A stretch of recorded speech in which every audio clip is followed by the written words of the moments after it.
So my first question for you, and we're going to start with the basics, which is what exactly is intuition? Great question. Yeah, so listeners be warned, my definition is very practical and very scientific, neuroscientific. So it will differ from probably some of the listeners' definitions. So I'm well aware that lots of people have definitions like, more spiritual, more tapping into the blueprint of the universe, that kind of thing. But I have a I've thought about this for a long time and we've done a lot of work on this. And here's my definition. It's very specific. So it's the learnt, productive use of unconscious information for better decisions or actions. All right. There's a few choice words there. So it's learnt. It's something we have to learn. Our brains have to learn the links between different things in our world and our environment. And then it's unconscious as well. So it's tapping into unconscious information. And then we can use that unconscious information for both decisions and actions, right? So a big part of intuition is, in the military or in a football game. So sporting, so actions and movements.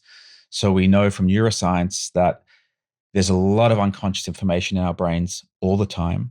And you can tap into those, whether it be, run left or right to dodge this person, or the feelings in your body that crop up when you meet someone that will sway your decision making. So we now know that the unconscious, if you like, really does affect our lives. It affects who we are. It affects our choices all the time. So yeah, that's my definition. It is, like I said, practical based on the way we can measure it, understand it in the lab, but also how I can best help people make better decisions. So that's also part of the framework. Yeah. So I'm not saying that anyone who has a more spiritual definition is wrong. I'm just saying for now, this makes the most sense to build out this practical science-based definition, because I want to build that intuition as a scientific field and get it out there. I consult with large banks and financial institutes who are now putting the science of intuition to work in their institutions. And so that's kind of why I like this practical definition.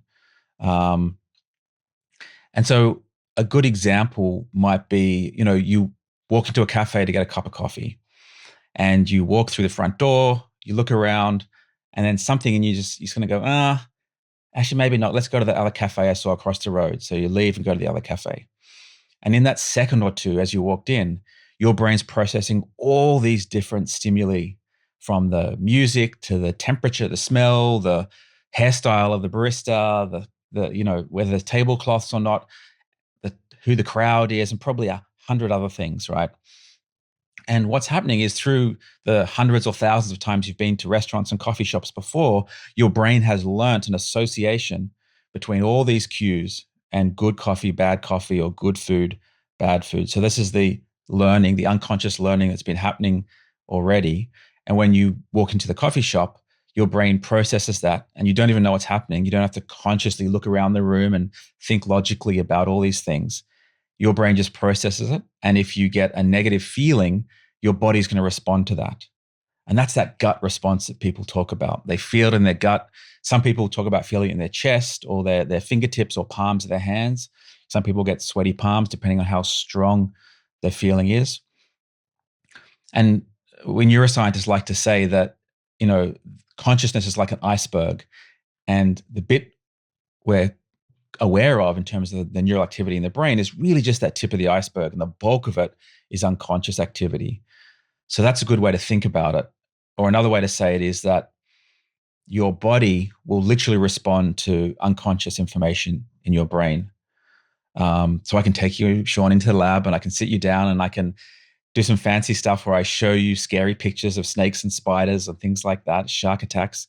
And then I can render that completely unconscious.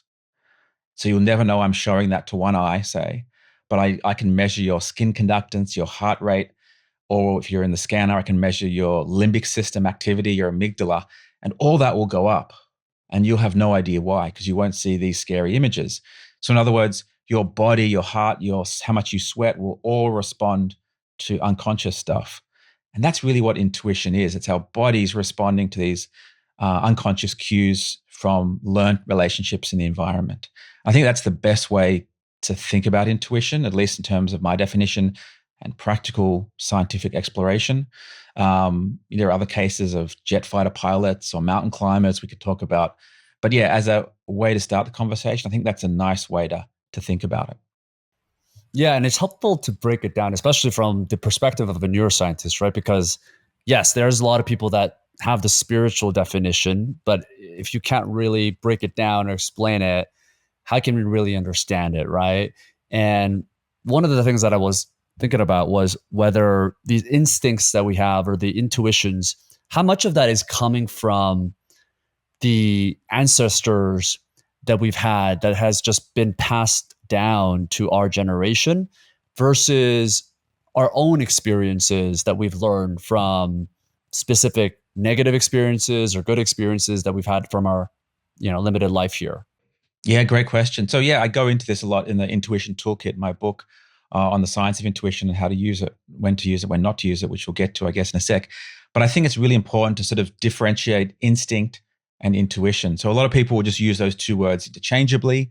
I don't think that's a good idea. I think a better way to think about, like you said, these things we've evolved, these instincts we're born with. Um, for example, if a baby bites into a lemon, their face is going to screw up from the bitter flavor. Likewise, if I bite into a lemon, my face is still going to screw up, right? These certain responses we have, are there throughout our whole life. We're kind of born with them; they stay with us. So they're not dynamic; they're not learnt.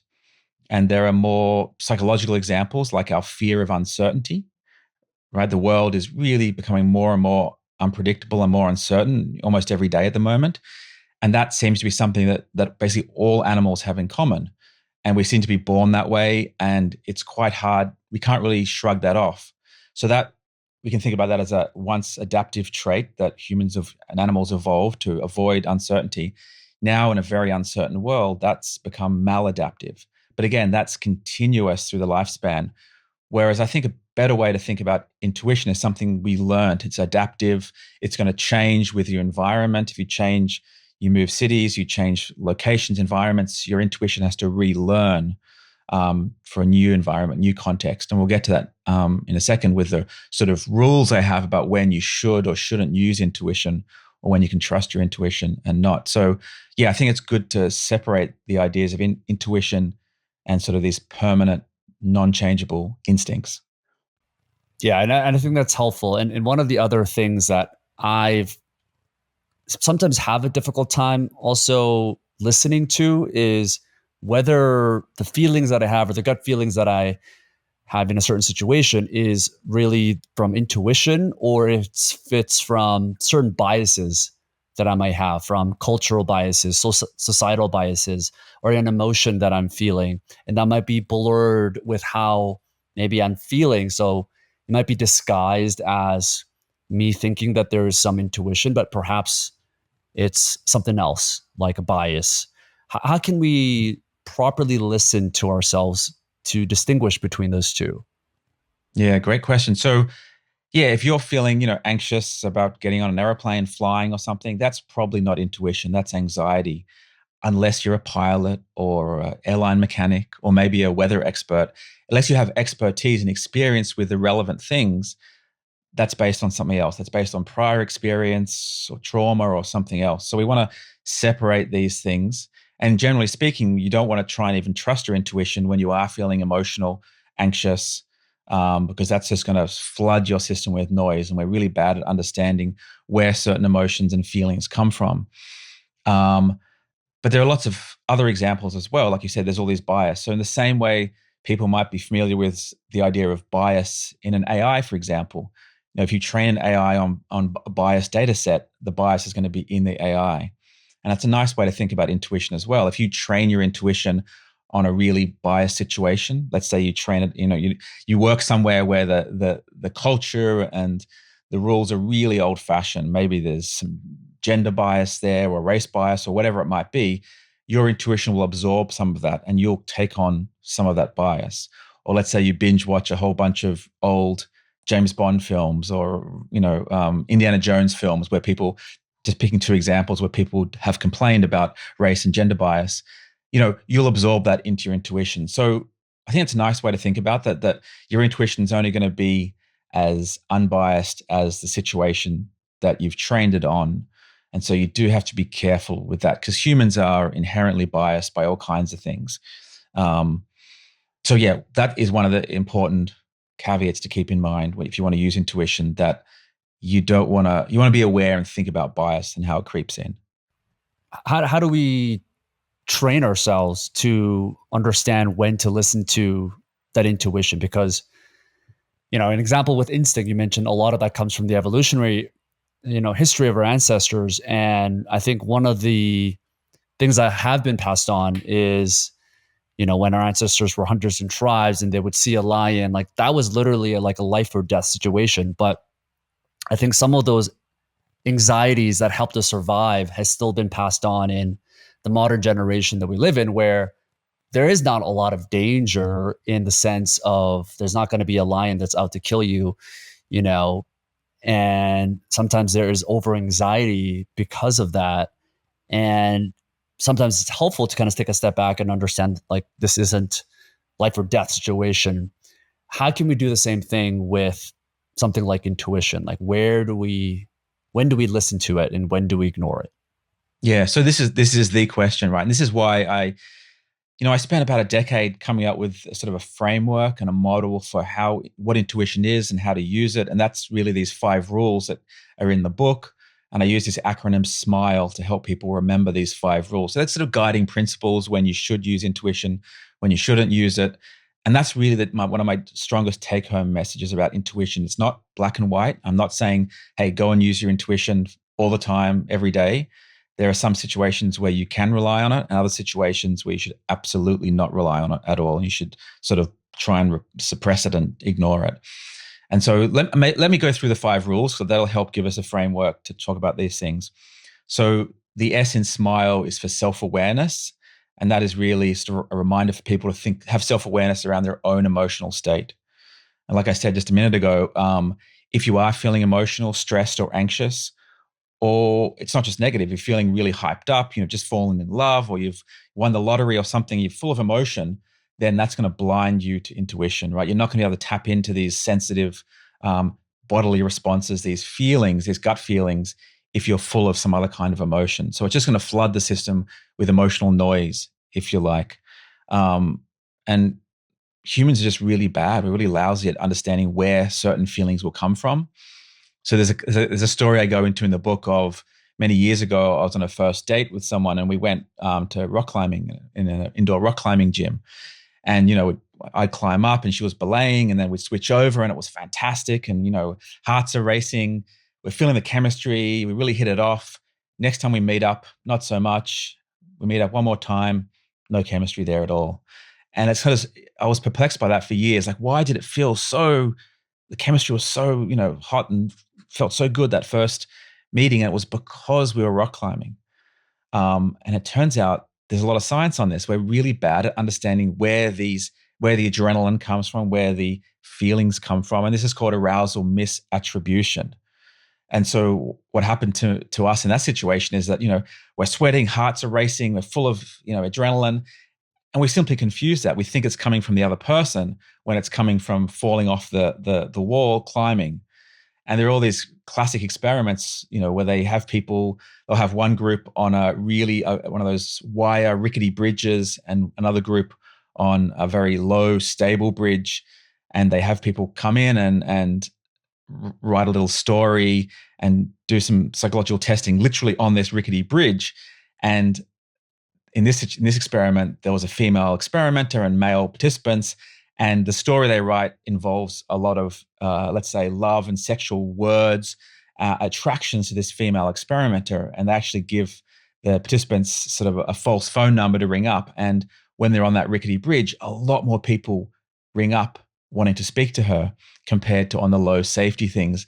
And there's all kinds of replications of this and other versions of this, but basically, yeah, we can get really easily fooled by when we're aroused and excited by where these feelings are coming from. And they'll use this trick in reality TV and The Bachelor and Bachelorette, these kind of things will get people really pumped up or scared or aroused to try and confuse these emotions. So that's really this warning that we shouldn't try and use our intuition or rely on it in these highly emotional states, good or bad, right? So that's rule number 1. if you're feeling this way, try and use your emotional intelligence, your self-awareness of emotion. If you are elevated, try and bring that down to a baseline before you're going to use intuition. Now, next is the M for smile, and that's really about mastery or learning. So I talked about before that, like the cafe example, you have to have experience with cafes before you could use your intuition for a cafe. Um, and so that's the rule, that you need to have experience. You need to have some degree of mastery. You can't just sit down for the first time and be an intuitive chess player. You have to put in the hours of practicing for your brain to learn the associations between the different patterns of the chess pieces and different possible outcomes. So you need to put in the time. Your brain has to learn these associations before you can trust your intuition. So you don't want to just jump into a new situation and try and use intuition, because that's going to lead you astray. So next is I in smile, and that's for instincts, like we mentioned. But I also sort of squeeze in a bunch of other things there. And an important thing to mention here is cravings and addiction. So the feelings for an addiction, the craving to, I want to have another drink, or take some drugs, or check social media, or email, gambling, all these addictive things that pull towards them can feel a lot like intuition, but it's not. It's similar mechanisms in the brain, but you don't want to confuse those two things.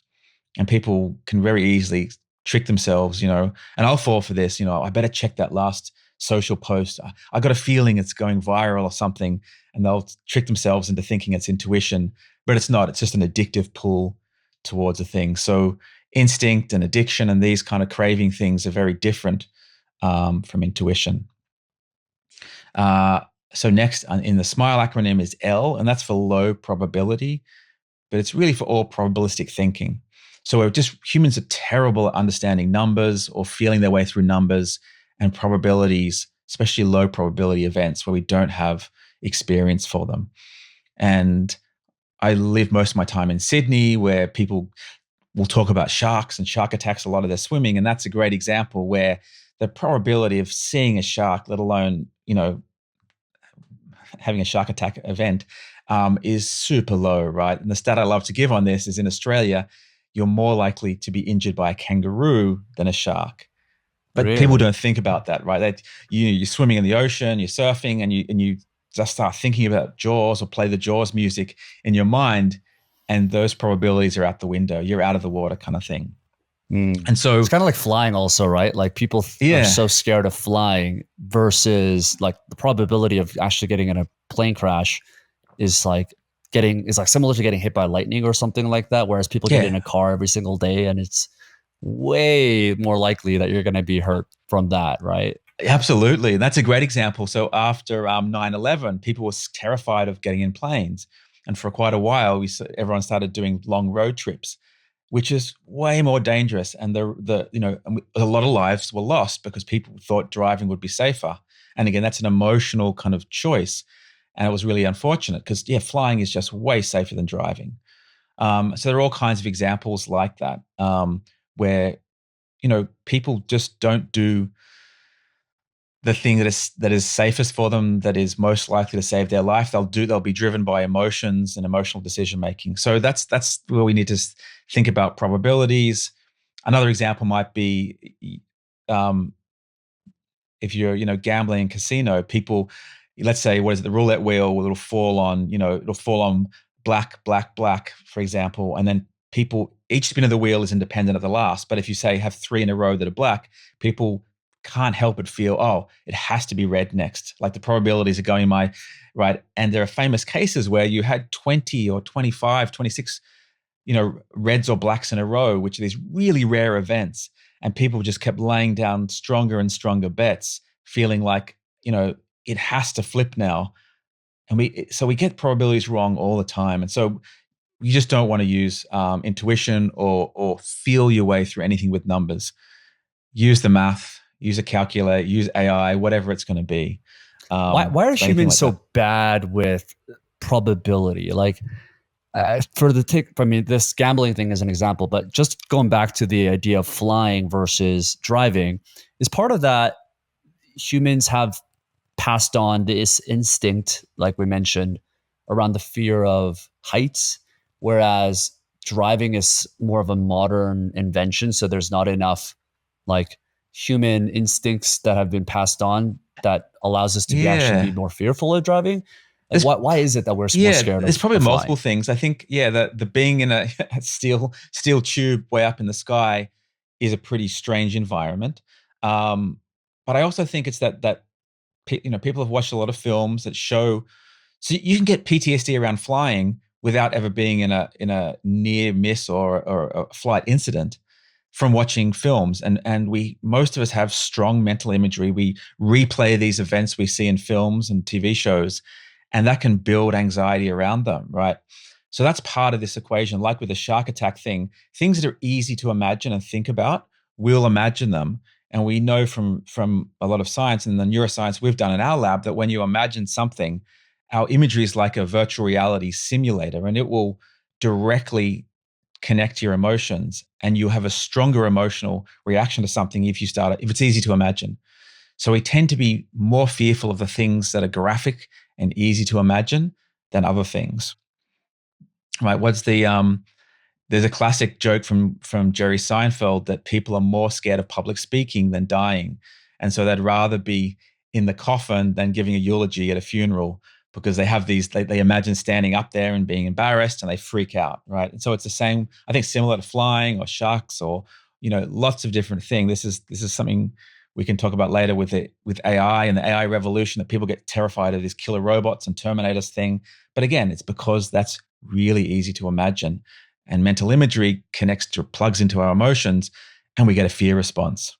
So people don't sit around freaking out about a cardiac event, a heart attack. Most people don't. Even though that's the leading cause of death, internationally, people get scared of other things, terrorist attacks and sharks and spiders and things that are just visceral and easy to imagine. So I think that's also part of the explanation there. Yeah, for sure. I haven't seen like almost any movie that you see around AI and robots. It's usually the end of the world, right? So you can kind of see how that's Yeah, been programmed into our yeah, system. exactly. So yeah, that Um, makes sense.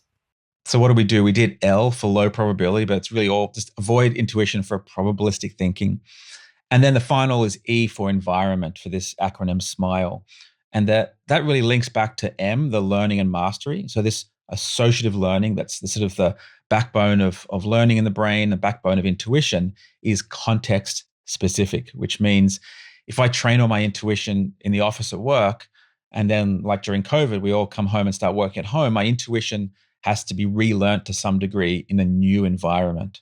So in other words, when we learn things, our brain not only learns the thing, it learns where we are when we're doing the thing. It imprints the location, right? And so this is a big thing for exam prep and studying. When people are cramming for an exam and they're doing that at home, and then the exam, is at school or university, um, that's a different context. And so people put a lot of effort to trying to make those two contexts as similar as possible. They'll chew gum while they're studying. They'll chew gum during the exam. They'll put certain fragrances on while they're studying and put the same fragrance on when they're in the exam, trying to make the context and environment as similar as possible. And it's also the internal context as well. So there's these old jokes of you come home, have had a big night out, you're drunk, you come home, you throw your keys somewhere. The next morning you wake up groggy and you can't remember where you left your keys. You have a drink and all of a sudden the memory comes back. And it's actually true that the internal state of your body when you're making new memories is also imprinted on the memory.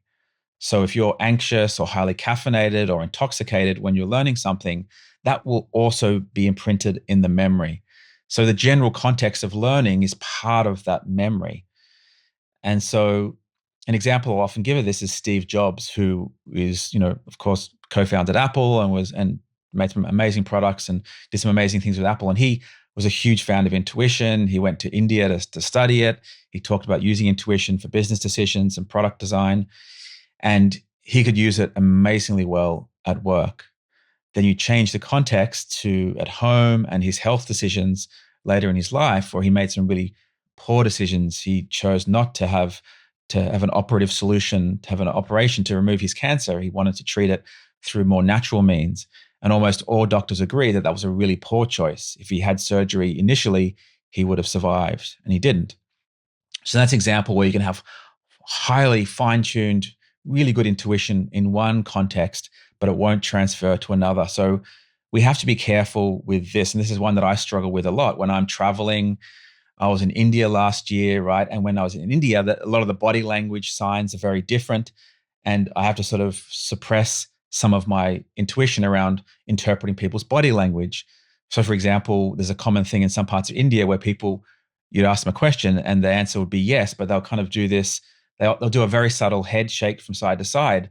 And I couldn't help but take that as oh, that's a no. They really mean no, but they're saying yes. And it was really confusing until I had to sort of rejig my understanding and sort of suppress that intuition. But it's likewise, I love going for a run. And if I'm running, in a forest in Europe or North America, then the all the usual signs I'll use to navigate are very different because the sun rises in a different part of the sky, and then shading's different, where the moss and lichen will grow on trees is different. So navigation will be different. So there's all these examples of that which crop up when you're traveling, which can throw you off. But generally speaking, yeah, think of intuition as specific to the location where you've done the training, where you've done most learning. So if you change location, change internal environment as well, you need to kind of relearn that intuition to some degree. So that's sort of these 5 rules that are sort of really about when, in what situations you should use intuition, when you shouldn't, and in what states, right? You should or shouldn't use it.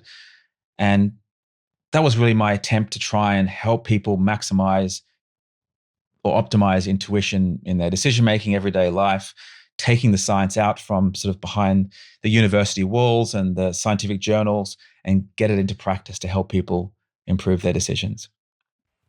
Yeah, the irony of all this is that we shouldn't trust our intuition and we should always be skeptical of where our intuition might be leading us towards as kind of as that first step.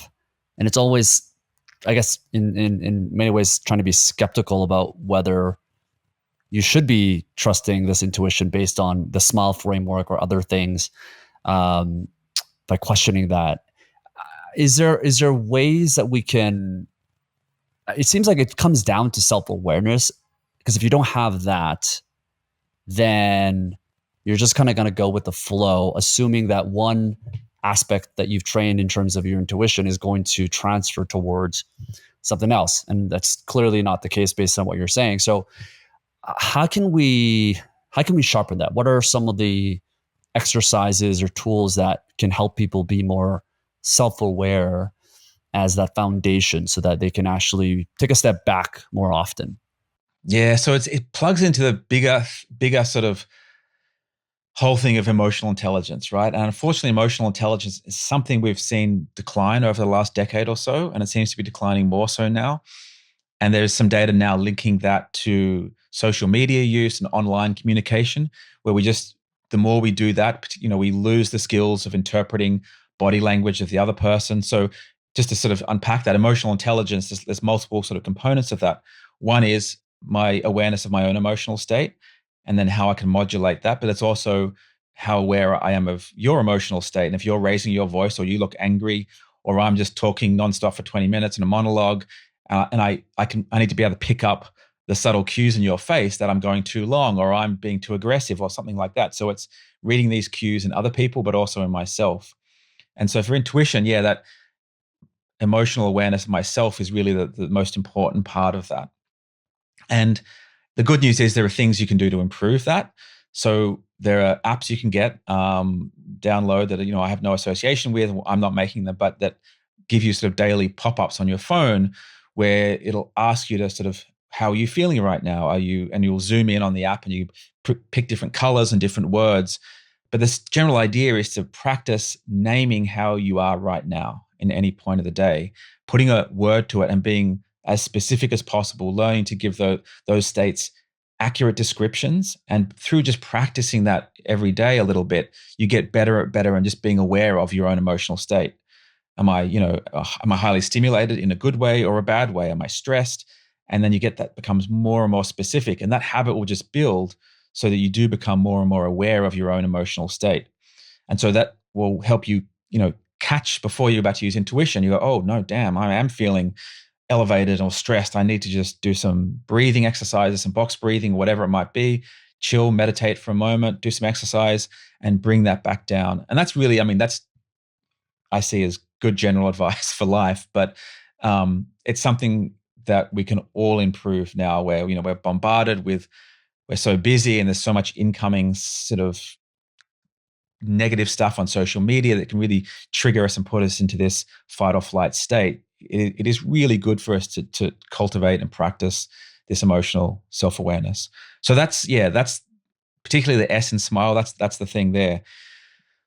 But I like to talk about you know, the whole practice of intuition, of having a daily practice, of getting very used to the SMILE acronym. Put it up somewhere where you can see it and read it every day, and practice using that before you tap into your intuition. Run through a rapid checklist of those things. Is this something I'm familiar with? Do I have expertise? Am I in an emotional state? This is not numbers and probabilities. And just get used to going through that. And then after a little while, it becomes automatic. And so you absorb that just like you would, going to the gym and learning new exercises and new equipment. At first, it's clunky and it's annoying and it's awkward, and then you just get very familiar with it, and you just learn to do that. So, learning and absorbing those 5 rules until they really become automatic, and then keeping, almost a intuition diary or a database of when you use it, and start off with sort of smaller, safer decisions if you're not used to using intuition, and build up. So that's another thing I hear from a lot of people, that they won't use intuition that much, or they won't be aware of using it until there's a big, emotional decision: get married, get divorced, or leave their job, or take on a new job, or move countries. And then they'll start getting these strong emotions and they'll start talking about their gut response to this or that. But I think it's better to practice using intuition on a smaller scale. When you meet people, what are you going to eat? What are you going to do? This choice or that choice? And really pay attention to where you're feeling it in your body. Is it in the gut? Is it in the chest, the hands? And what that felt like. Did you follow the 5 rules? Document that, and then see were you happy or not with the final decision and the outcome, and then keep track of that. And the idea is to try and improve the success of those decisions over time. So that's the general advice I like to give people. Try and absorb those 5 rules. Try and follow them when you can, so the best practical advice to optimize decision making. Yeah, I was as I was preparing for this, I was thinking about a friend of mine, who I won't name, but it's a female friend. Yeah. And you could say that maybe it's a bias, you could say it's intuition. And she tended to attract these very toxic male relationships. And a lot of it, supposedly, she thinks comes from the relationship that she had with her father, which came from a bit of a emotionally like unattached, unavailable relationship. And I think a few years ago, she did ayahuasca, and she had this vision of her parents as children, and really like a healed understanding of why her dad was this way. And after, she ended up healing that relationship, and it ended up, fostering that relationship to be a much closer daughter and father relationship. And because of that, she ended up reversing or healing these biases and intuition of how before it was pretty much like every male was toxic. Every male's, you know, were out to get her, and she didn't want to be in a relationship, or she would only attract toxic guys. And after this, it completely reversed kind of the way she thought about guys and her intuition around guys as well. So all of that to say is, if our intuition has not served us in specific parts of our lives, whether it's business or relationships, can we use certain tools like altered states of consciousness, psychedelics, or other tools that can allow us to, to reverse or to heal some of these biased intuitions that aren't serving us? Yeah, no, that's that. Yeah, absolutely. I think we can. Yeah, so all kinds of trauma, whether that's post-traumatic stress disorder, the fear of flying, what the example we talked about is a good one. But yeah, stuff from your childhood, these things are going to stay with you. They're going to bias you. They're going to trigger emotion, fear, or certain patterns in your life and steer you in certain ways. Sometimes you'll be aware of this. Other times you'll have no idea it's happening. Um, and so that can introduce bias or introduce strong emotions in certain situations, which will absolutely just throw off intuition.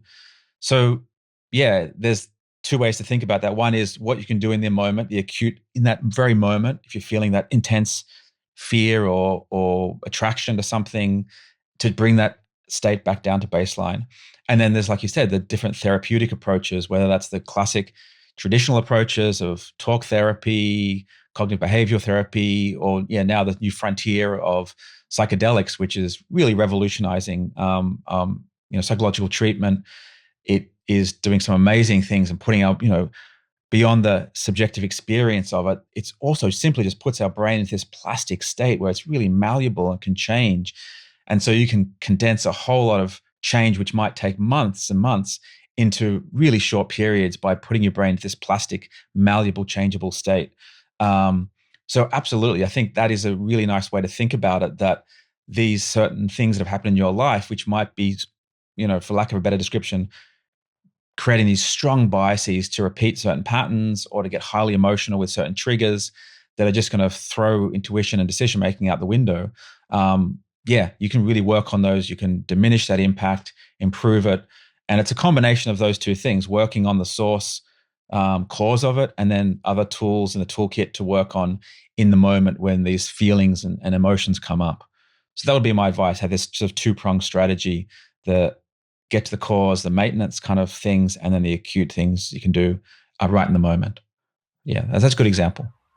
Yeah, and I think this would bring us to talking about mental imagery more, because at the end of the day, what she had is this visualization, a memory recall, and she used, psychedelics as a way to imagine visually what her parents were like as a child, and that allowed her to heal. And I guess you don't necessarily have to do ayahuasca to do that, right? And one of the Yeah. things we talk about is mental imagery. So beyond, for most people, they might think it's this mystical thing, but how can we actually leverage mental imagery to improve our lives? And can you explain it from a neuroscience perspective? Yeah. So first up, yeah. So mental imagery, or the imagination, is often a general word that people will use that often will include like people, creativity and things like that. But the capacity to visualize. So most of us have this capacity, but it's on a spectrum, and it goes from having no mental imagery at all, something that's now called aphantasia, up to having very strong, almost like, photographic mental imagery, hyperphantasia at the other end of the spectrum. Most people are somewhere in the middle. I'm somewhere in the middle. So this is something we study in the lab. My lab and me are, we're the world expert in measuring these internal representations and how they affect our lives. So you can think about this as like a virtual reality simulation, that you can create a version of something in your mind's eye to help simulate, should I go rock climbing? Should I jump off this cliff, or should I jump off the high diving board? And you imagine that scenario and what's likely to happen. And it turns out that, yeah, your risk tolerance and your risk perception is linked to how strong your mental imagery is. And a lot of things in our lives, if you have strong mental imagery and you can visualize that and simulate it, it will change the choices you make. Whether it's moral choices, ethical choices, how much you want to give, donate to a good cause. If you can imagine the impact of that, it will change how likely you are. So another way to say all this is some people think in pictures and some people don't. And if you think in pictures, that will again drive emotions more. It'll help you visualize a possible scenario, but it will really change the way you live your life and make your decisions. And the thing is, it won't be obvious to you. So a lot of people with aphantasia won't realize they have aphantasia until they hear someone like me talking about what mental imagery can be. So, for example, I can imagine an apple. Let me do it right now, and I'll get a brief glimpse, a conscious experience of what the apple looks like, the colors, maybe, with the little stem and it's red and green. And I can kind of see that in my mind's eye. And so a lot of people who don't have imagery will grow up thinking the idea of mental imagery is just a metaphor. But it's more than that. It's literally refiring up the neurons in the back of our brain, our visual cortex, to simulate a sensory experience. And again, when I think about the apple, it's not like holding an apple in my hand and seeing it at all. It's much weaker, it's fleeting. I have to put voluntary effort into creating that mental image. So it's very different from seeing, but it is way more than a metaphor. And then you have the other end of the spectrum where people have very strong imagery and they will describe it like they can recreate a scenario and it's like watching a movie. They describe it exactly like that.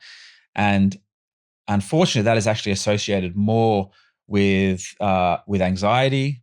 Not surprising, because we've talked about how imagery fires up, actually drives PTSD and emotions. But it's also, imagery is very high in things like schizophrenia and Parkinson's disease and sort of neurological disorders like that. So when it's very, very strong, it can also become kind of even more problematic than having no imagery. And I know people that will simulate a conversation with someone, and they'll later in time, once that memory kind of gets consolidated, they'll actually get confused with reality. They'll be sort of like, "Whoa, wait, did we actually have that conversation, or did I just imagine it?" Because their imagery is so strong. And so, Yeah, yeah, yeah, so yeah. my lab, we do a lot of neuroscience research into why our brains are different in this way, but also what's the impact of having thinking in pictures or not to all the decisions in our lives, and mind wandering and anxiety, like I said, and moral decisions and risk perception and creativity and a whole lot of other things. And it does make a difference to a lot of things in our lives. Yeah, I remember dating a girl once, and we would wake up next to each other, and she'd be so angry at me for no reason. And apparently, she had a Yeah. dream that was so vivid that I was flirting with another girl, and she was mad at me for the whole day. It was Yeah. like, I've been there. it's one of those things. You Yeah. can't tell the difference between reality when it's such a vivid dream. Um, Yeah. yeah, it's Yeah. funny. And luckily, most of us forget our dreams pretty quickly. And there's something, and that's a great mechanism, right? If we just remembered all our dreams completely, it would cause, we'd have this problem all the time, a reality and dream confusion all the time. And so imagery is a bit different because we don't have a mechanism in our brains to forget what we imagine. Um, and you can almost think about this, in terms of AI and deep fakes. It's likewise when you see a deep fake of, one of, a CEO or a politician saying something really bad, that will change our mental model of that person or that company.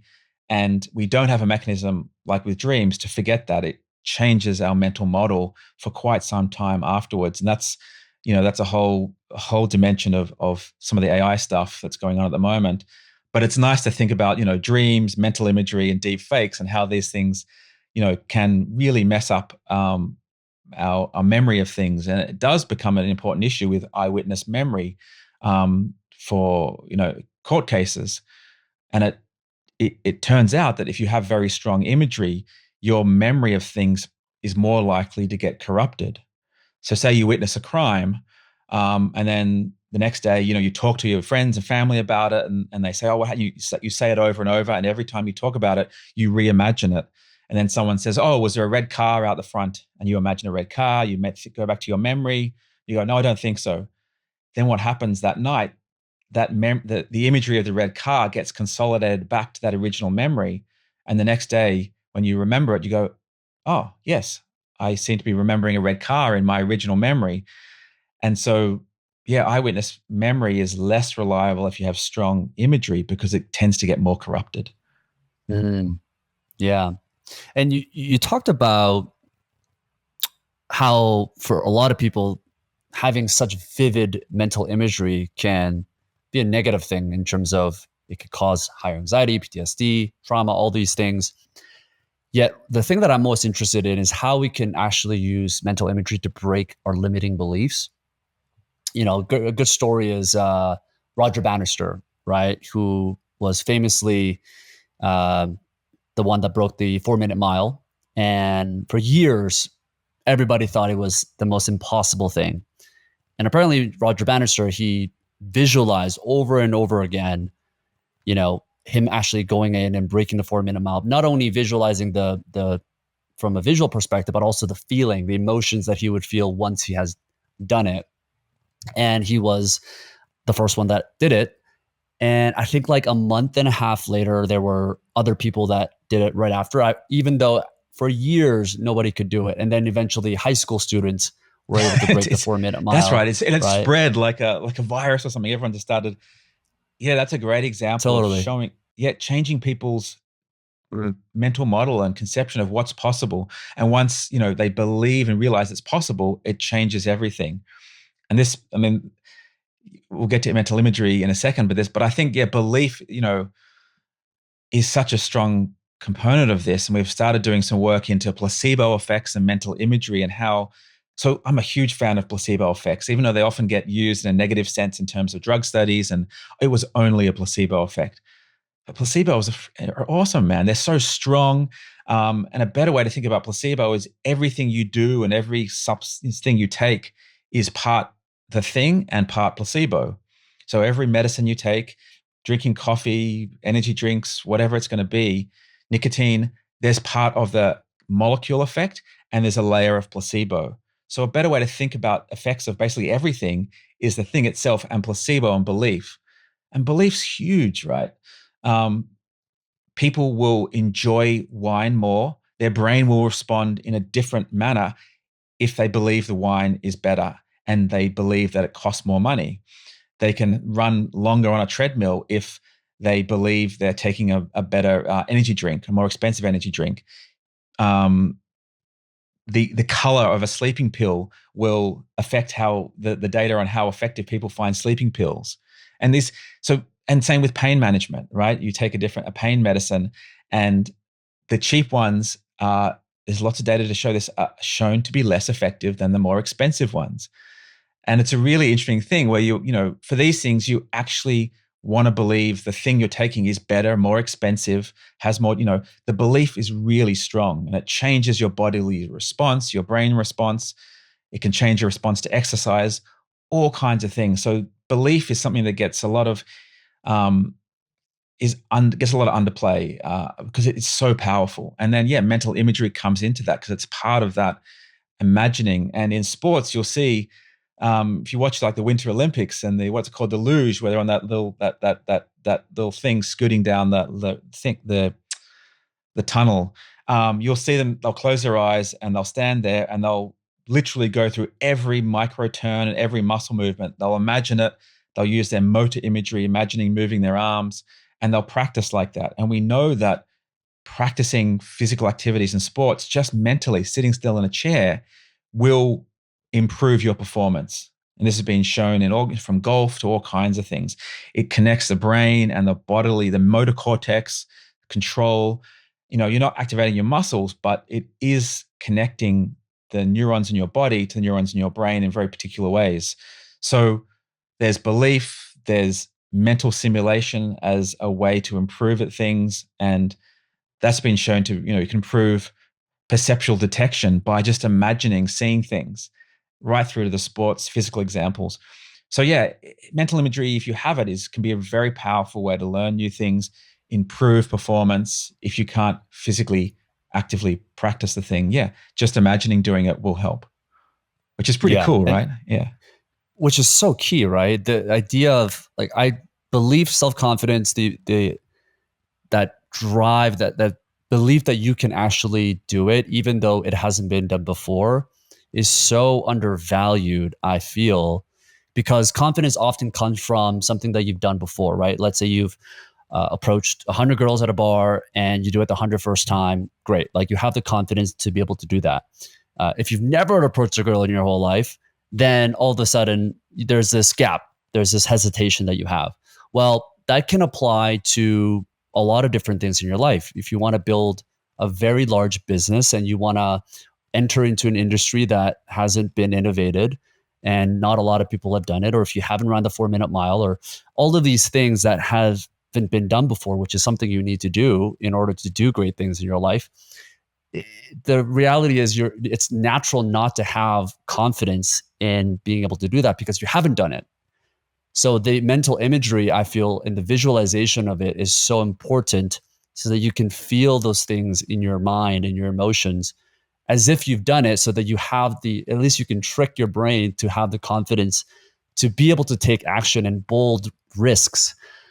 So to me, like, that's everything, right? And I feel like it's so undervalued.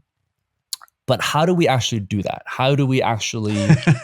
Yeah, How that's do the we magic. actually visualize it to benefit our lives? How do we do it to remove those limiting beliefs so that we can break through the glass ceiling?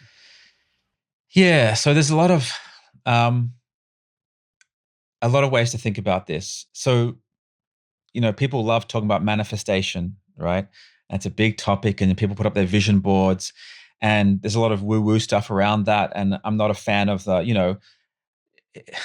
you can manifest a Ferrari in your driveway. Like, I'm not a fan of that. But we know that if certain things, you can prime yourself to act in certain ways. And say having a vision board or having things around you that will keep you on focus, on target for something, will literally change the way you see the world.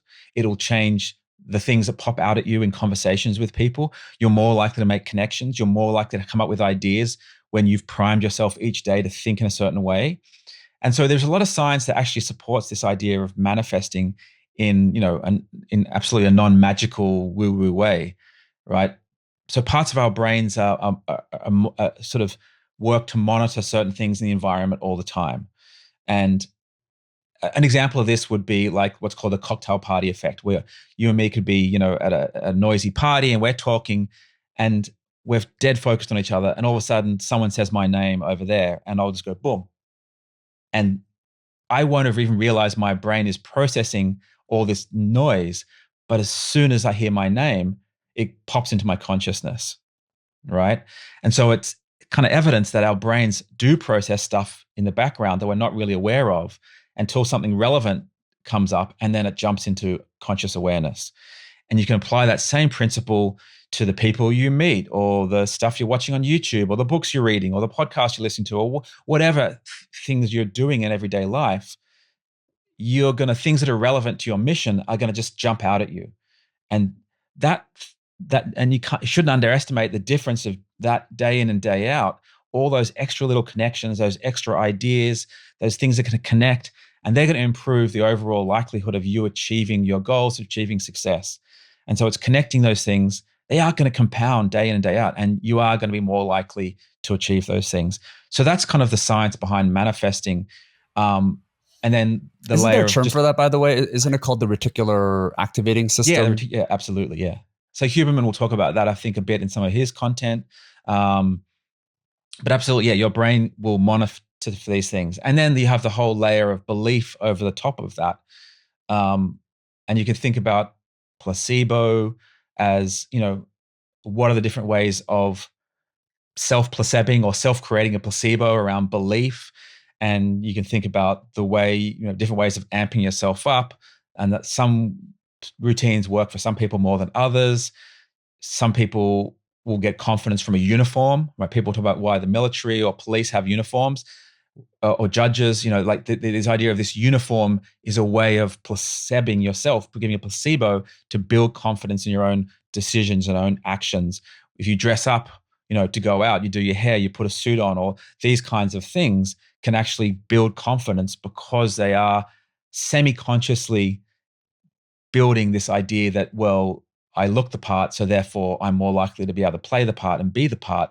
And it is layering on placebo effects onto yourself.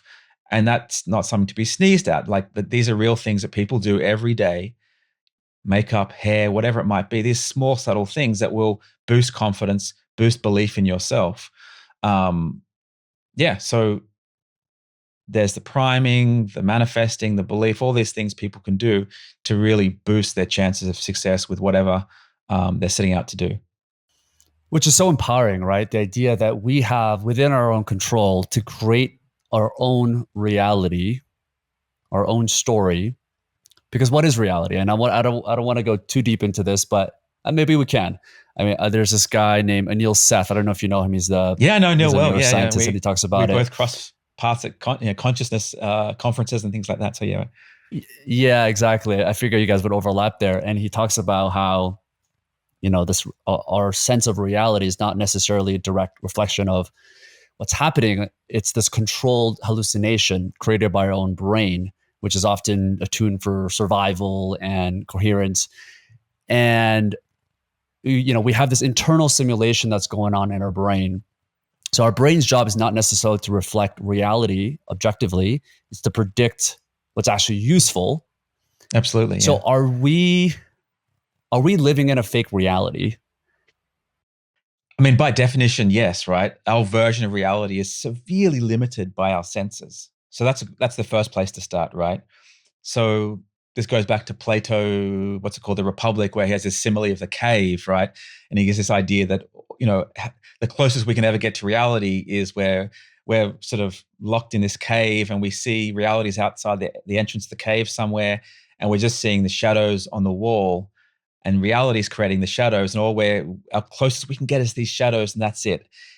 And we are limited, we are limited to our senses. What we see is based on a very narrow spectrum of light that our eyes can pick up, and certain vibrations from sound and touch. And we build our world around those things. But our idea of reality is just simply based on our senses. We could have less senses, we could have way more senses. We could see, bees and snakes see things in different spectra of energy that we can't see. They see ultraviolet light, infrared light.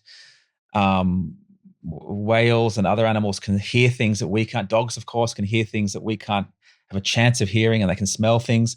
So that a nature of our reality is limited by our senses. And this idea that as computer brain interfaces evolve, and biology evolves, we'll be able to plug in new sensors. A friend of mine, David Eagleman's a huge fan of this. He talks about, this vibrating vest that he developed, and wristbands that we can plug in information into different parts, in different sensors into our body, and we can grow that idea of reality, or our sense of reality. I think it's called umvolt is the word that probably describes that. And so we're simply, limited by our senses. And then on top of that, our brain is recreating our reality all the time. And it seems to be doing that before, um, like a moment before it actually happens, is a way to think about it. So we've talked about voluntary mental imagery, but you can think about involuntary mental imagery. And that's another way to think about hallucinations, that our brain has, the architecture in there, and that is filling in. And there are all kinds of examples of this. We have a blind spot in our retina where the optic nerve comes in at the back, and there's no light sensitive cells there in the retina. And so under the right situation, you can show that there's this giant blind spot, but we have no awareness of it. Our brain is literally creating and filling in that blind spot all day, every day. And we have no idea it's doing that. And there's a lot of other situations where our brain is recreating things, not just when we hallucinate and dream. There's all these other scenarios. Synesthesia would be another one, where people can see sounds or see flavors, or letters and numbers, or have different colors, and they'll literally see that their brain is just creating and filling in. And so that's a good way to think about the way our brain works. It's just constructing a reality for us. It's not like a camera or something. It's not it's building this thing for us on the fly. And yeah, it's evolved to keep us alive, right? In the same way other parts of our brains have evolved to keep us alive. And so it you know we're very sensitive to, in the periphery, large, low spatial frequency moving things. Why? Because that could be a tree or a boulder falling on us, or a tiger jumping out at us. So we're highly sensitive to movement out here. And in the center of our vision, we're very sensitive to color. And so there's all these kind of differences there that you can sort of really explain in terms of evolution and survival. And so it's not about getting to the true nature of reality. It really is about keeping us alive. Yeah, I mean, again, we can go however direction we want to do this, but there's the famous line, obviously, which is if a tree falls in a forest and nobody's there to hear it, did it actually fall or not? Yeah. And you talked about this example of us at a party, and you're more tuned to hearing your name, and I'm probably more tuned to hearing my name, and I might not hear what other people say about based on calling your name.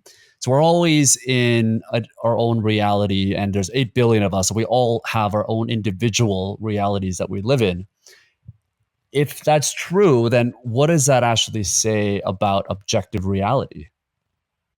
Yeah, I mean, we don't know what objective reality is. I mean, our lives are subjective. Our conscious experiences and our memories are really subjective, right? Our memories are not like a video camera. What we remember is very different. And when we talked about mental imagery and eyewitness memory and how that gets warped, right? But there's all these cognitive biases with perception, cognition, and memory. The things we remember, we don't remember what actually happened. We remember a version that's recreated, and there's all these kinds of rules that explain why we remember certain things in certain ways and not other things. So absolutely, our lives are subjective, and there's all that the neuroscience around that. But you can layer in now, social media and the bubbles we live in, and how algorithms will support that and recreate a concept that we think the world is like this. And from political views to moral and ethical views, that we will surround ourselves with like-minded folks, online and offline, and then we start to think the whole world is like that, and it's not. So it's we already have a very personal and subjective version of reality just from our senses and memory, and then algorithms and social media, etc., then layer and compound this problem even more. So yeah, and that's part of why it's so hard to get consensus on certain topics, because the truth just seems different to different people. And it literally will be, because we'll perceive, you know, you remember the famous, what is it, the spinning dancer, or the dress illusion, where everyone saw this dress as either gold or silver or blue, or all these different colors. Like, you and me will perceive the exact same thing in the world very differently. We have different brains, different genetics, different childhoods, different things happen in the last few hours. And so our perception of the world is going to be different. And so then that's not even bringing in all the other high level ideas and political stuff in. But yeah, it means that each and every person has their own reality and their own truths, I guess. Mm. And then we So can talk about this free kind of will if you want, Sean. The free will yeah. discussion even layers in here Oh, that's like to an mess hour. with That's people's like a 2 hour brains even more. conversation. Yeah. But I want to, based on our time frame, I want to make sure I think this is a good segue to AI, right? So there's a Pearl study that said that somewhere between like 40 to 45% of Gen Z are now relying on AI to make decisions. And they're going to ChatGPT, they're going to Gemini, Grok, before they make any sort of decisions, whether it's their workplace or whether it's relationships, even. So when that trend continues, how is that going to impact intuition levels? And maybe even how is that going to, when we're relying on a single algorithm or multiple, like one or two algorithms to make decisions, and to, instead of using our intuition, how is that going to impact our reality? Are we just actually going to unify into reality, into a similar reality?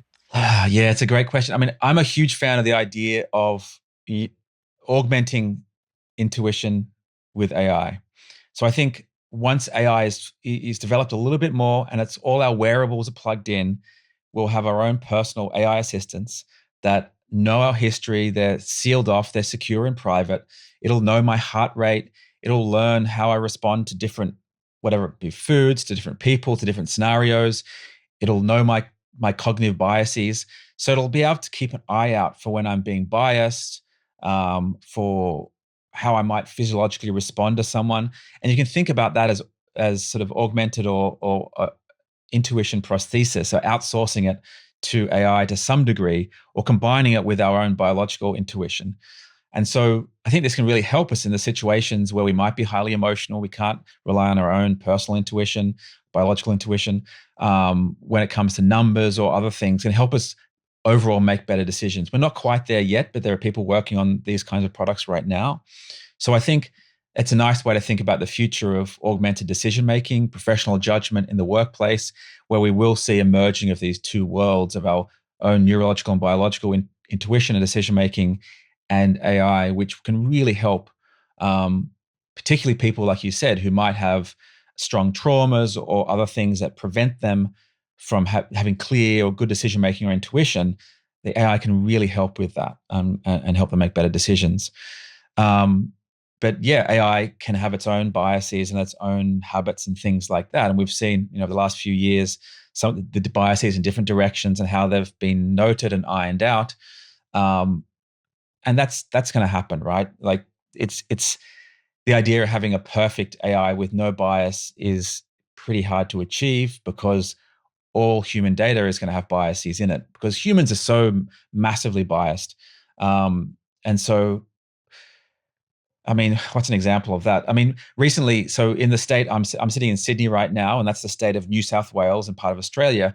And recently, the legal profession here said they basically came out with this declaration banning judges from using AI to help their decisions and for all kinds of reasons, which I thought was a really stupid and bad, poor, poor decision to make because it ignores the fact that humans are so biased. And there's all this data showing judges are massively biased. Their decisions before and after lunch are very different. They're more likely to make harsh judgments when they haven't eaten for a while, their blood sugars levels low. Um, they're biased by the clothes people wear, the defendants, how they look, their tone of voice, the way they speak. All these things are going to bias humans. We can't help but be biased like this. There's even data showing that when the sporting teams that judges support have lost the night before, they're crankier and they make uh, stronger punishment decisions in their judgments. And so to say, oh my gosh, AI is going to be biased, we can't rely on it, when humans we know are so biased already, is just silly to me. And the idea is to bring humans and AI together, and they're going to have different biases, hopefully to some degree, and they're going to cancel out. So having an augmented decision making in medicine and the law is the way I think we want to go. And I think at some point it's going to be basically illegal for doctors and judges and politicians to not use AI because it can point out their own personal biases and other things going on that they may not be aware of. Do you think this over reliance on going to AI to ask a question before we make decisions instead of relying on our intuition, do you think that weakens our natural intuition skills over the long run? Yeah, there's something. So you can call this like cognitive offloading. We offload, and I find this in the way I use AI, different AI products. Right, you get very used to offloading thinking and critical thinking to an AI, and if you do that a lot, it can feel you can almost get cognitively lazy in terms of um, rather than diving into the hard work of making a hard decision, you'll the first thing that'll come to your mind will be to turn to the AI. And there's a cool study from quite a few years back in terms of this is pre-AI, just with Google, and we saw a change when people were faced with a question they didn't fully know the answer to. Rather than thinking for themselves, the first thought that would come into their mind is like Google search. And there's really neat ways of showing this in the lab. And so rather than trying to hit their long-term memory, they would think Google. And so I think we're seeing this transition from search engines to AI. And so in this cognitive offloading, we are going to see the first thing that comes to people's mind is AI is the answer to these things. Now, another way to describe that would be enfeeblement, like that we get very used to machines doing things for us. And that's not something new. We don't really remember many phone numbers anymore. They're just icons we hit on our phone. A lot of people don't think about navigation when they're driving. Their car or phone just does the navigation for them. And so as we do less things, of course, it's literally going to change our brains. The parts of our brain we use for navigation are going to shrink because we use them less and less. Now, is that good or is that bad? It's a really hard question to answer because the idea is as we do less of this thing, we're going to hopefully do more of these other things. We're going to think bigger picture. We're going to take on bigger, more challenging problems to try and solve using AI as a tool. And so if you have the right mindset, that right sort of entrepreneurial thing where you just upsize the problems and things you want to work on, then you're going to develop other parts of your brain, and those other parts that might shrink shouldn't be too much of a problem. We don't know really what the effects of this are going to be. There's what's that movie? The Pixar film WALL-E, where the little robot hitches a ride to this big spaceship, and all the humans who live in the spaceship, they're all these blobby things on these hoverboards, and they can't move, they can't do anything. So that would be the enfeeblement extreme version, where we become completely helpless and useless. I don't think we're going to get to that, but that's this idea of taking to the extreme. Um, but yeah, it it's something that people worry about. But I think as long as we have the right mindset, and we do, right? People are energetic. They want to solve problems. They're competitive. They want to grow wealth and value in companies, and they want to outdo their neighbors and friends. So that is part of human nature. So why people are like that, they are going to be taking on newer and bigger challenges. So we're going to see other parts of the brain develop, new skills learned. And so I'm not too worried about that because of we'll see this change to bigger and chunkier problems. Yeah. Right. Yeah. And I think we've seen this story before, right? When we look back at our hunters and gatherers days, where like literally to survive, you had to learn how to hunt, you had to learn how to be fit and to spot and navigate around where certain animals were. And I don't think this exactly is a skill that we miss or is something that we lack in order to thrive in the modern world that we live in today. It's same thing with navigation, same thing with memorizing numbers. It's just like maybe we thought this was a weakness, but in the modern world that we live in, it's just not necessarily needed. And when you look towards the future where we're living in the world of AI, what is the most important skill you think that we need to That adapt is to, and yeah. what's a skill we need to unlearn? What's something similar to hunting or navigating or memorizing numbers that we no longer need? What's something that we value today that in 20, 50, 100 years that is just going to be meaningless? It's not going to be needed. Well, I think the big elephant in the room at the moment with the AI revolution is uncertainty. We touched on that before with this maladaptive trait. And I think, we're going through an uncertainty revolution at the moment, or a tsunami of uncertainty. And we know from a ton of neuroscience that uncertainty causes anxiety and stress in people. So does ambiguity. There's studies where just looking at blurry photos stresses people out, right? When we can't figure out what's happening or what will happen in time, we find that very stressful. And once upon a time, that was hugely adaptive in terms of survival. Now it becomes a problem. It's maladaptive. So with AI revolution happening at the moment, no one knows what the future will hold, right? People are very nervous about that. They don't know about the future, what their education for themselves or their kids, how long their jobs can be around for, and all this uncertainty creates a lot of anxiety. So I think hopefully we can evolve and find new ways to think about and change our brain's response to uncertainty, because things are just changing so rapidly at the moment. We can no longer predict what's going to happen next. The exponential functions are too steep and there's too many of them. So that would be one thing, how we can change our response to uncertainty, which is easier said than done because basically all animals fear uncertainty. Um, that will be one. I think we're also seeing a general response to expertise changing in the workforce, where this idea of I'm an expert in X or Y, and that's why I'm in a leadership position, and AI is going to change all that. We're going to see a shift away from that to more agility, cognitive flexibility, and people have to learn to let go of the things that they can do really well. And that can be very hard for people because it's part of their identity. It's part of their ego. It's part of what gives them drive and meaning in their lives. And they're going to have to start practicing how to let go of these things, to unlearn the classic way of doing things and practice learning new things very rapidly. So I think the new superpowers are going to be rapid learning and rapid unlearning as AI just keeps on changing. So it's the power of AI is doubling every 5 or 6 months at the moment, and the tools just keep advancing. And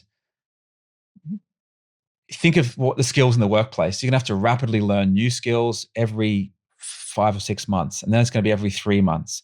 And if you can show that you can rapidly learn new things and let go of these traditional ways of doing them, which is quite hard for some people, that's going to be the new superpower, the new sort of war on talent, if you like, in organizations. Really being flexible in the way you think and letting go of things and just taking on new things.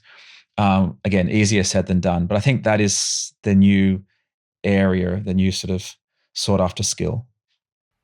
Eh, On a higher macro level, when some people argue, Elon Musk talks about how we are going to enter this, not this world of universal basic income, but universal high income, I think he mentioned, with how AI is going to allow through automation a lot of people to thrive.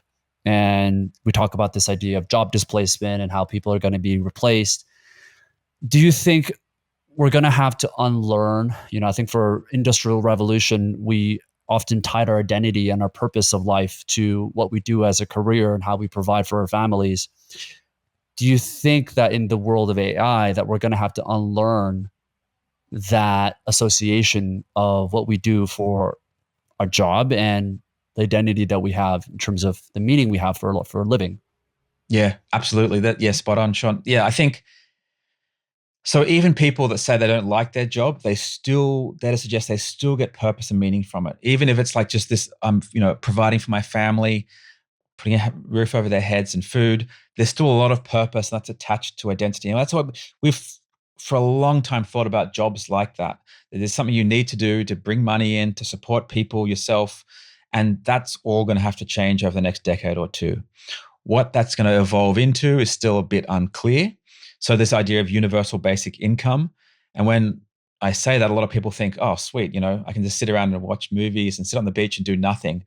And that is a terrible idea. I don't think that's what UBI will become, for a number of reasons. One is that like retiring is notoriously bad for your health, both physical health and mental health. People get sick and die basically when they retire, particularly men. And it's not that much of a surprise. We know that having a purpose to your life is linked to an all-cause mortality drop of like 140%, which is huge. In other words, having a purpose to drive to your life means you're just less likely to die from any cause, right? So we've got to think about that. We've got to think about how competitive people have a drive they want to keep on achieving. So I don't think this idea we're going to sit around doing nothing and relaxing, is just not going to work. It clashes with everything we know about human nature. So what is a job and work going to evolve into as AI and robotics take on all the production of goods and services?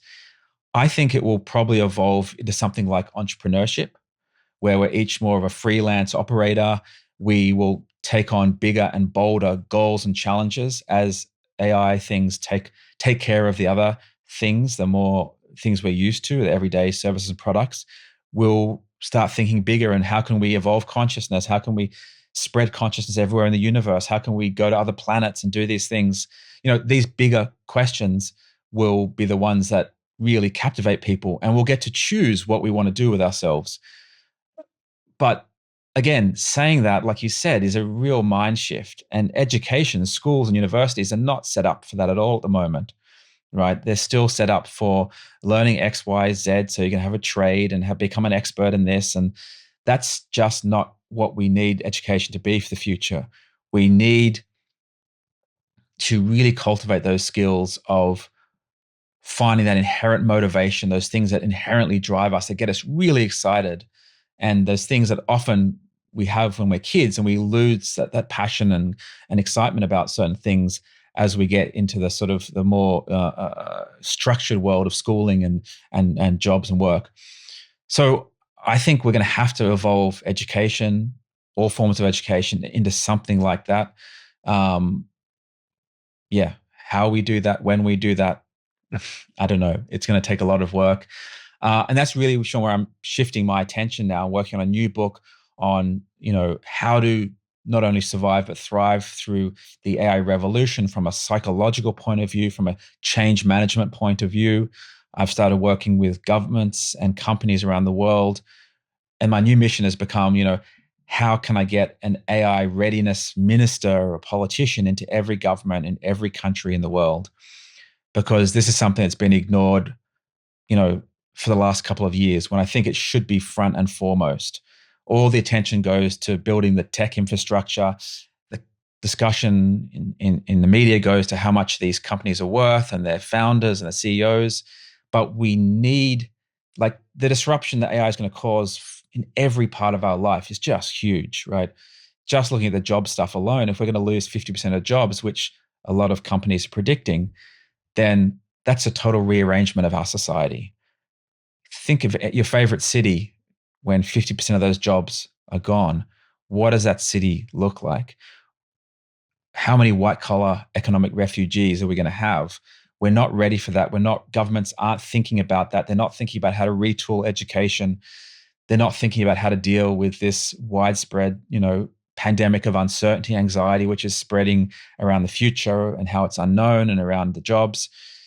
So we need to apply, AI specific change management. We know a lot about change management from the last 50 years of organizational psychology. We need to start thinking about how can we apply these models to whole countries, whole nations, the whole workforce, but also at home in the household. Like, how can a family get AI ready?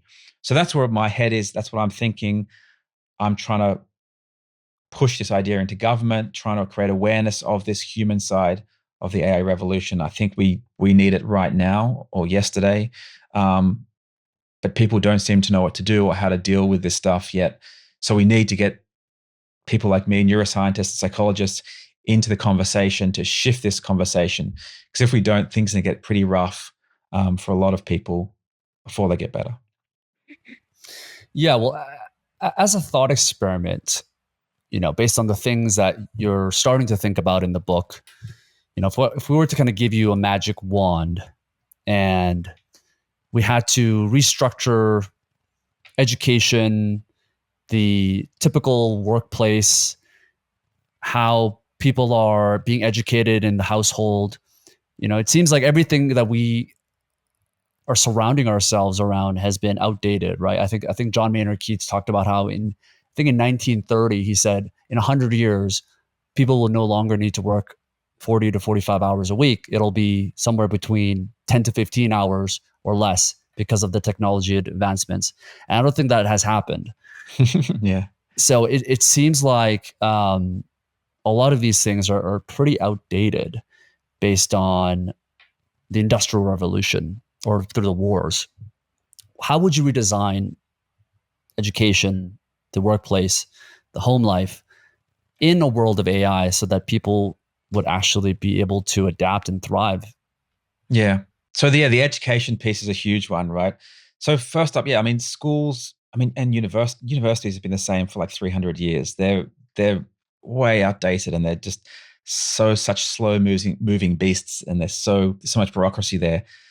But like we were saying before, I think education, we don't want kids sitting down in chairs and sitting at desks, not moving and just passively taking in information. That's a terrible idea. And it's like the idea of a factory worker that we're going to be, yeah, we know that moving your body boosts cognition. So we want kids to be moving and exercising and focusing on things they find inherently exciting.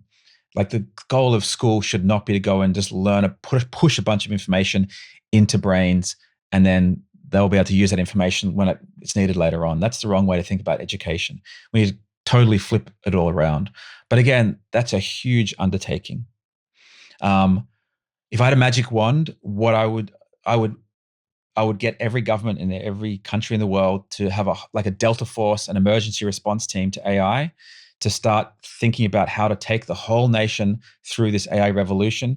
First, start with the reason why, get people to educate the populace, right? There's still a massive inequality in terms of AI understanding and usage. Some people understand it, use it every day for their work. Other people, like my mum, just don't want to hear about it, avoid it, don't use it, don't care. And so we need to bring those two worlds together.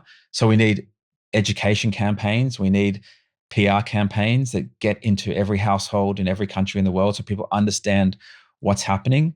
We have a massive blind spot to exponential growth, and AI is absolutely going through exponential functions at the moment. So a lot of people don't really feel or understand what's about to happen or happening already. They're blind to it.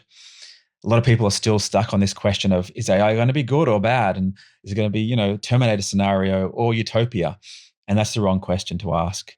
It doesn't, even if it's, we're on the path to utopia, everything in our life is going to be disrupted. So we need the tools to undergo change, and that's change management.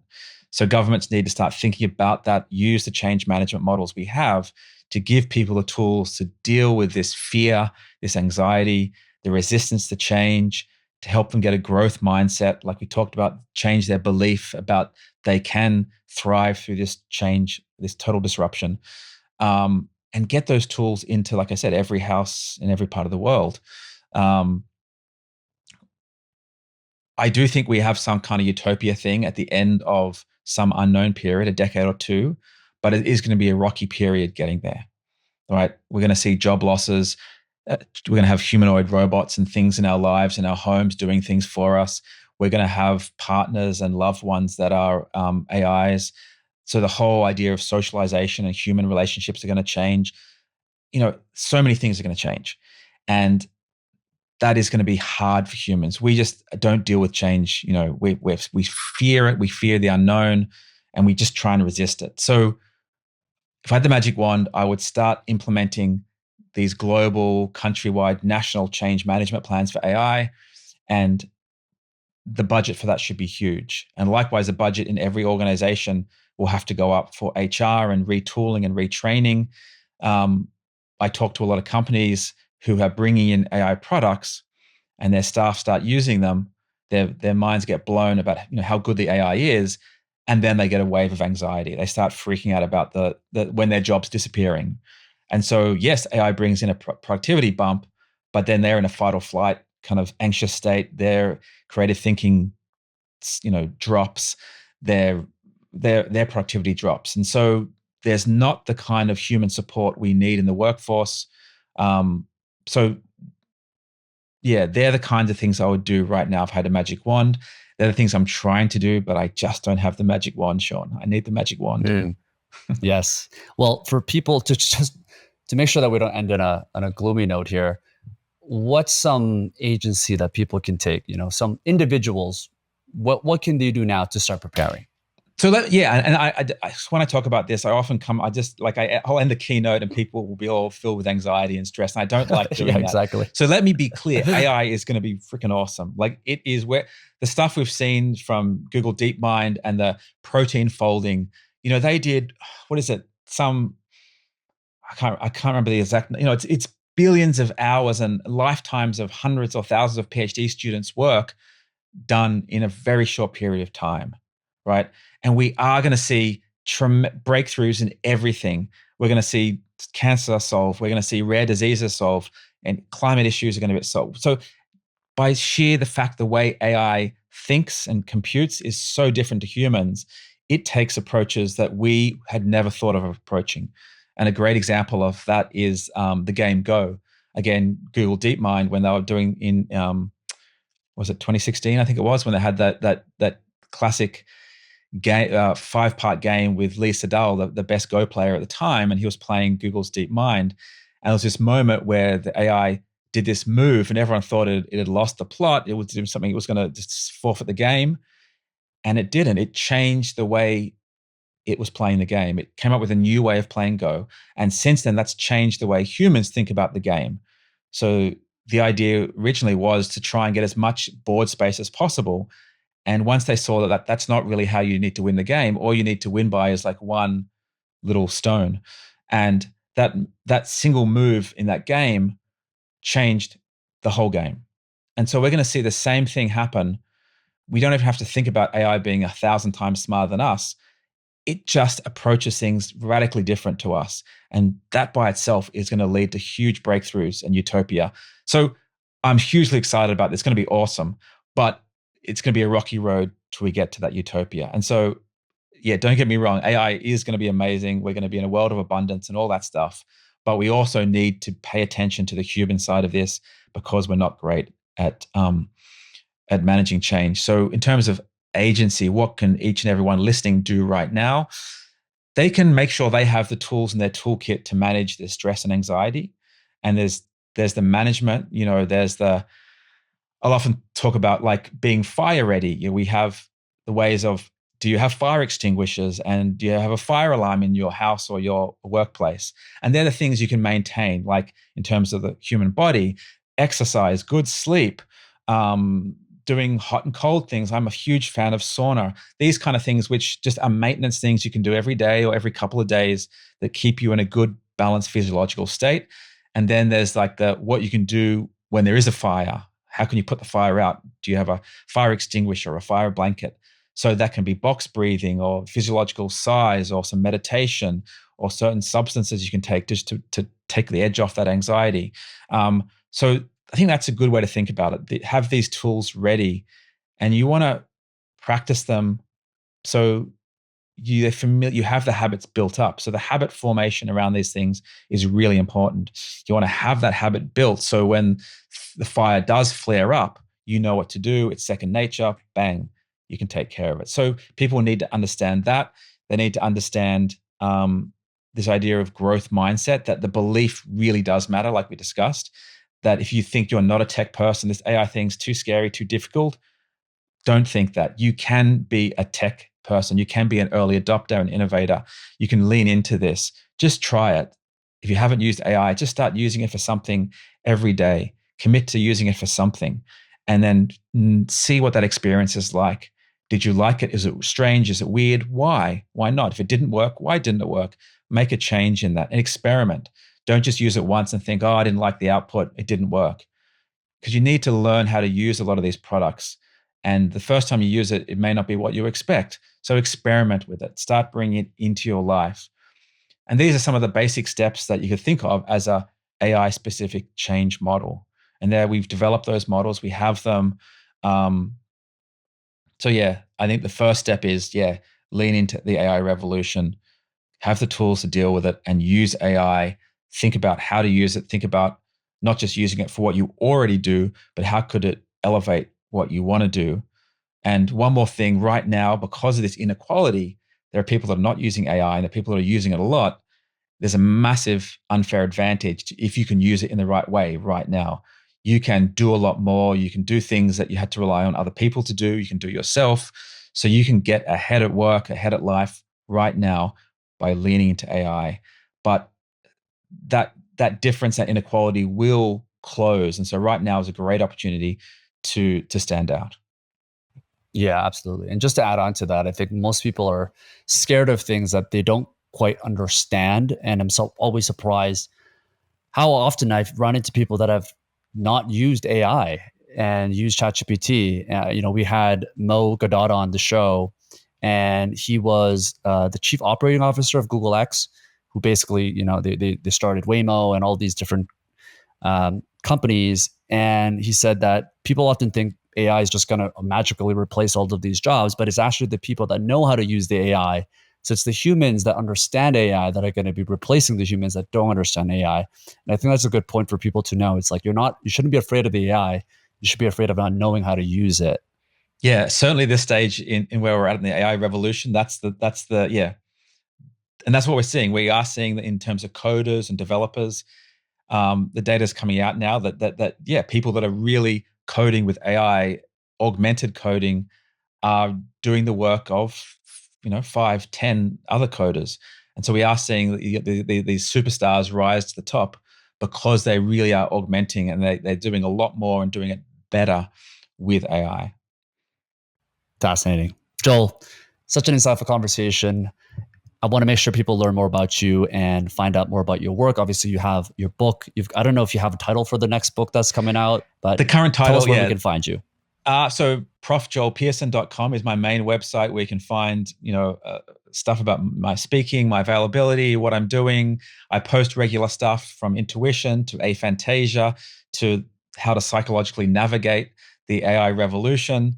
It's a fascinating time. I'm now calling myself, a neurofuturist because I think we don't have the time to do the research into some of these psychological effects of AI. We just have to use the knowledge we already have, all the scientific data we already have to predict how it's going to affect us or what to do about it. So if you want to hear all kinds of tidbits about how to navigate the future of the AI revolution from a psychological and neuroscientific point of view, subscribe to, I'm on all the platforms and check out my website. Beautiful. And we'll have the book linked down below Awesome. as well. Joel, thank you so much. And thank you everyone for tuning in. Yeah, thanks so much, Sean. I really appreciate it. Thank you.